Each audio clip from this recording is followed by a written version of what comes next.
So I was dating a young lady at the church that I was at, and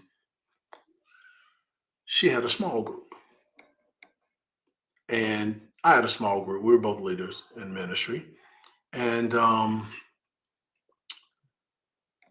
wife happened to be in her small group. Now we didn't know this at the time, right? But I dated this lady, and she introduced me to my wife. Um, and I'm gonna be in trouble for saying this because I mess with my wife about it. But when I first saw my wife, I was like, why don't we introduce her to my brother? She's definitely my brother's type. And the girl I was dating was like, no. I was like, why not? She's like, personality's too different. And I never even explored why. Boom, we go on. And me and this young lady, we get engaged and we split. That's Well, a whole this is getting good already. Okay, go ahead, Pastor. that's a whole other story. But literally during the time that we were dating, I was Well, lifting the to listen to that other story, I know we have no time, but we have to go part two to this. You got to come back, Pastor. We have to do a part two to that because I want to hear that. okay, okay, keep going. But I want to hear it. Okay. Yeah, keep going. Yes. Okay. So as we were as we were dating, I was lifting the IT ministry off at our church, right? Because that's where I spent most of my career. So my wife is in IT, and so she was volunteering. And so she sent her number to me by the girl that I was dating. But it was truly innocent, right? Now that we married and stuff. Now, let me tell you, I Okay. wish I wish I could say that it wasn't, but it truly was. And I wish I could say that she had eyes on me. Yes, of course. Now that we're married, I mess with her. I'm like, yeah, you know you like me back then. You had skills. Yeah, yeah, she did. She did. So Yeah, I agree, Pastor. I agree. I just mess with her. And she still get mad about it to this day. But so I knew her, right? I'd made her acquaintance. But that was it, literally. And I would hate to put that on her as because my wife's a Christian. She's a very big supporter. And she really didn't. She was really trying to volunteer for IT, but I just be messing with her about it these days because I'm messy like that with my wife. But so we I went. Me and this lady went through some changes, and it was time to be out of that relationship. So I ended the engagement, and I stayed at the church, and I would see my wife in the parking lot, and we would just walk in, talking, just chit chatting. And now I'm a bachelor in the church, and I had said I would never date anyone else at the church because I didn't want to be that guy that just date everybody in the church, right? And our relationship, the girl that I was with, it was so coveted by the members of the church, even the pastor. I mean, people applied way too much pressure to that situation anyway. So, I mean, just one example is we would just be standing there, and people would come up to us that we didn't even know, like, I can't wait to come to your wedding. It's a mega church, 4,000 people there, right? I can't wait to come to your wedding. And our running joke would be, okay, cool, we'll send you an invitation when we know your name and who you are and kind of meet you first. You know, so at any rate, that ran its course.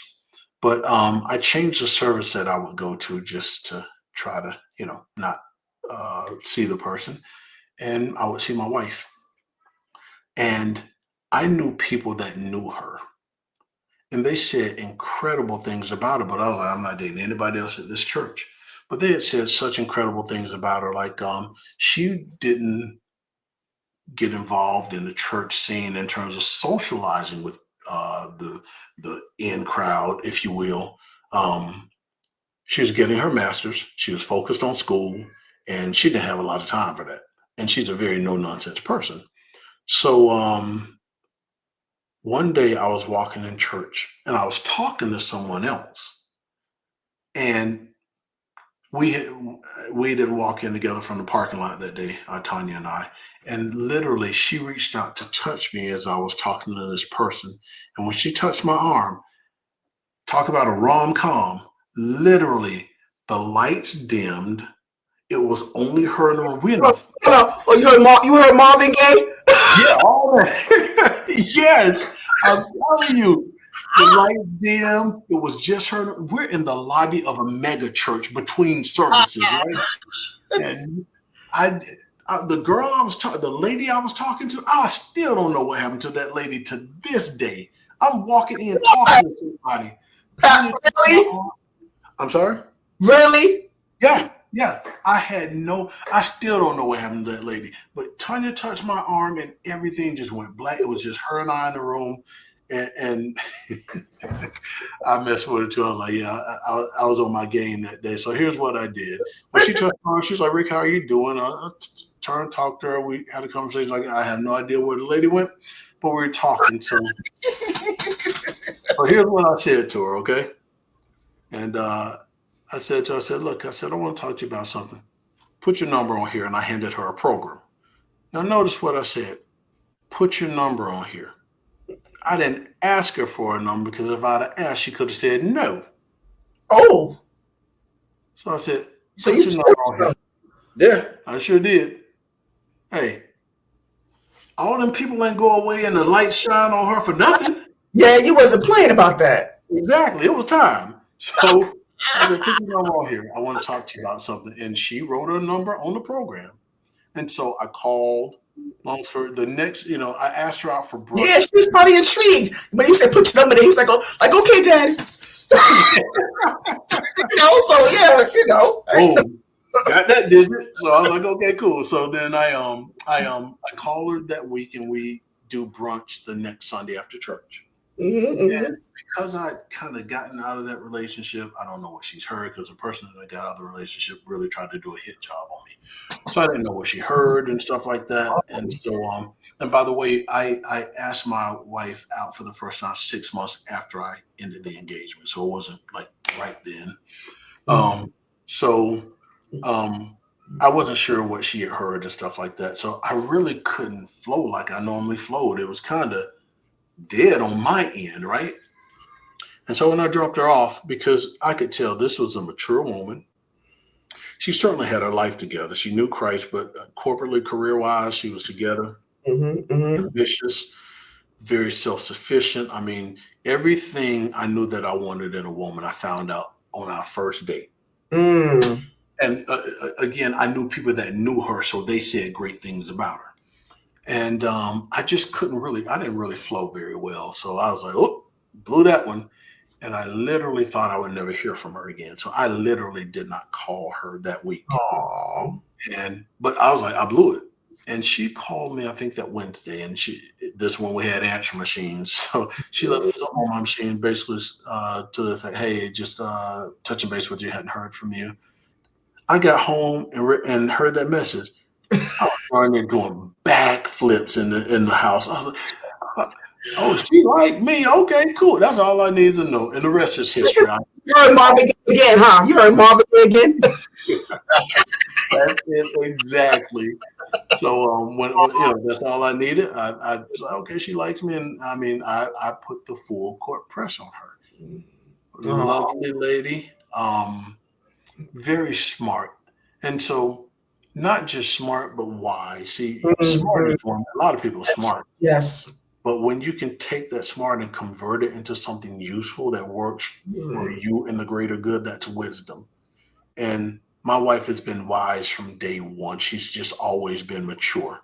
And I will say this to her credit, and I mean this: we're 17 years in marriage, and anytime that we have not synced up on something that we wanted to do, Mm-hmm, mm-hmm. she wanted to go left and I wanted to go right, or vice versa.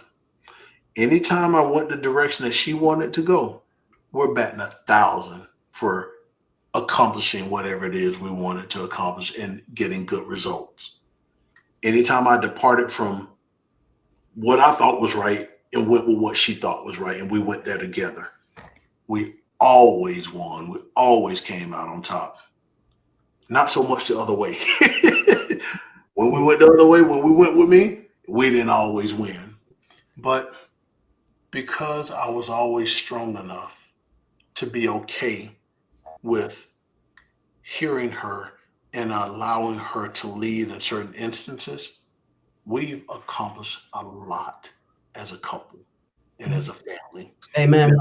you can see me right now. GQ ain't calling me to be on the cover.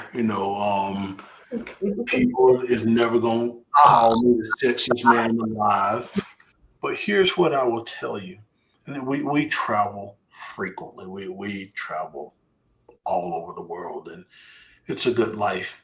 But very rarely when we travel do I not have somebody tell me you have a beautiful family. and you do. Because, well, thank you. But we move like a family. Yes. My wife, who is very much a leader, very much a boss, she's got close to 400 people in her organization. She very much moves in her role in our home, in her role in our lives. Now, she leads at times, but She knows she's the so, lane. She yeah, knows. and she's so tired of leading at work and dealing with hard head, knucklehead men. She come home, you know, and but it's cool. Now, don't like I respect her role. She respects my role, but we move like a family. I'm always the last. My wife's in front. The kids are between. We're moving through. She's listening to me. Listening to me. I'm listening to her. We're in tune, and we'll get pilots walking past. Sir, you have a beautiful family. We were on a cruise maybe a year ago, not too long, 1 or 2 years ago, and it was formal night. Well, I have my own tuxedo just because we do enough of those events that I rent. So at any rate, it was formal night. We came. She had on her gown. I had on my tux. My kids dressed, and we were walking to our tables, and we were late that night for our seating. And as we were walking in, this lady goes, "Oh, there's a beautiful family." Ah, And it's no respecter of race. It's different right, people, different ethnicities, but what they recognize, and even if they don't know who God is, what they recognize is that there's an order in how we do things and we're cohesive. My kids are listening to daddy's voice and listening to mommy's voice. And, they don't do it all the time, but, when we're moving like that, they're in tune to what we're saying and they're obeying. We don't have to tell them a lot. We just got back about 3 weeks, maybe a month ago. I can't remember, but we were in Europe for 2 weeks, London, Paris, Mm, and Germany. mm. We did a lot of touristy stuff, but we're walking through a lot of crowds with nobody we know in these different countries, right? And my kids are focusing, they're paying attention. When we're like, stop, they stop. When we're like, hey, we're going to go to the left up here, they go to the left up here. They're in tune and they're listening. They're hearing me and my wife is hearing me and I'm hearing her. And when people see God's order, they respect it, whether they know what it is or not. Mm.